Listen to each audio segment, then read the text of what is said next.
Have you ever caught yourself staring at your phone, hoping it lights up with one specific name? Or replaying a single conversation in your head like it was a movie scene you can't stop rewinding? Your chest feels warm, your thoughts feel loud, and suddenly this one person seems to live rent-free in your mind. If that sounds familiar, you might not just have a crush, you might be lovesick. Lovesickness is that intense emotional state where attraction stops being a background feeling and starts taking over your thoughts, your mood, and sometimes your daily life. Psychologists explain that what you're feeling isn't just romance, it's chemistry.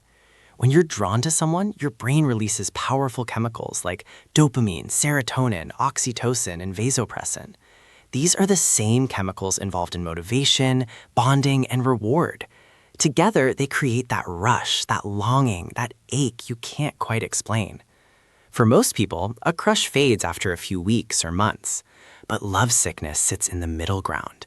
It's stronger than a simple crush, yet not as extreme as obsessive infatuation. It can feel beautiful, exciting, and terrifying all at once. So how do you know if what you're feeling is lovesickness? Here are 6 signs. 1. You constantly fantasize about them. Your mind builds entire worlds around this person, imaginary conversations, accidental run-ins, perfect future moments that haven't happened yet. Daydreaming is normal when you like someone, but with lovesickness, these fantasies are vivid and frequent.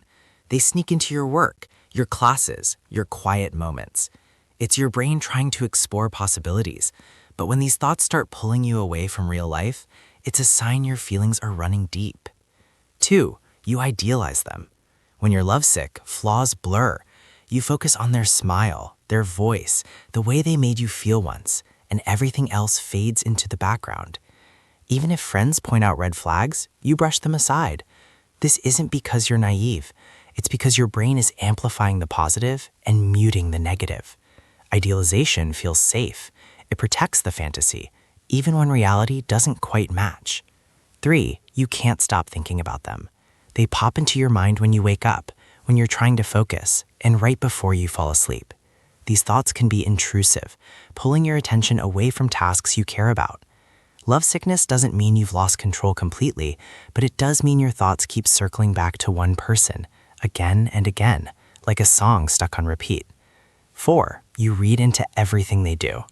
A short reply feels like rejection. A long reply feels like hope. You analyze punctuation, timing, tone, and silence. Every small action feels loaded with meaning. Lovesickness turns uncertainty into an emotional roller coaster. High highs when things feel promising, and low lows when they don't. You may find yourself attached not to who they truly are, but to what you think their actions might mean. 5. You feel extremely nervous around them. Your heart races, your palms sweat, your voice feels different. Being near them makes your body react before your mind can catch up. Lovesickness heightens anxiety because there's so much emotional investment and a strong fear of rejection. You might feel like you're not fully yourself around them, carefully choosing words and actions, hoping not to mess anything up. 6. You get a rush when they reach out. A message from them can instantly lift your mood. Your brain releases dopamine, giving you a surge of excitement and relief. This happens because uncertainty and reward are closely linked. Not knowing when you'll hear from them makes every interaction feel intense. If your happiness spikes every time they appear and drops when they don't, lovesickness may be at play. So is lovesickness bad? Not necessarily. It's a human experience rooted in biology and emotion.